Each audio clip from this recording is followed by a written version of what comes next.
દરજીની સોય માથે અને કાતર પગમાં. વિચારમાં એવું કહેવા માંગે છે કે એકવાર દરજી પોતાનું કામ કરી રહ્યો હોય ત્યારે એનો એક નાનકડો પુત્ર ત્યાંથી પસાર થતો હોય.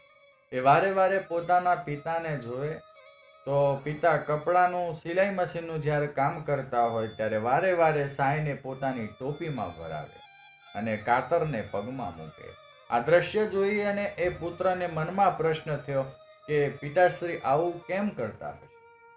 એને એના પિતાને પૂછ્યું કે પિતાશ્રી આ વારે વારે સોયને તમે ટોપીમાં ભરાવો છો અને કાતરને તમે પગમાં કેમ મૂકો છો. ત્યારે એ દરજી એના પિતાએ સરસ જવાબ આપ્યો કે આ સોય જે માથે ટોપીમાં ભરાવું છું એનું કામ છે કે જુદા જુદા થઈ ગયેલા ટુકડાઓને ભેગા સાંધવાનું કામ કરે છે. અલગ અલગ ટુકડાઓને એક દોરે સાંધી અને એક મોટું કપડું બનાવવાનું કામ આ સોયનું છે. એટલે સોયને હું માથાની ટોપીમાં ભરાવું છું. અને જે આ કાતર છે એ એક આખા કાપડના બે ટુકડા કરી નાખે છે. એ ગમે તેવું મોટું કાપડ હોય તો એના ભાગ કરી નાખે છે, ટુકડા કરી નાખે છે. એટલે સોયનું કામ છે ભેગા કરવાનું અને કાતરનું કામ છે કાપી નાખવાનું, એટલે કે ટુકડા કરવાનું. આ વાતના ઉદાહરણ ઉપરથી એવું સમજવા મળે કે પરિવાર, કુટુંબ અને સમાજની અંદર જે લોકો સોય જેવું કામ કરે છે એ જુદા જુદા ભાગ પડી ગયેલાઓના સમૂહને બાંધવાનું કામ કરે છે.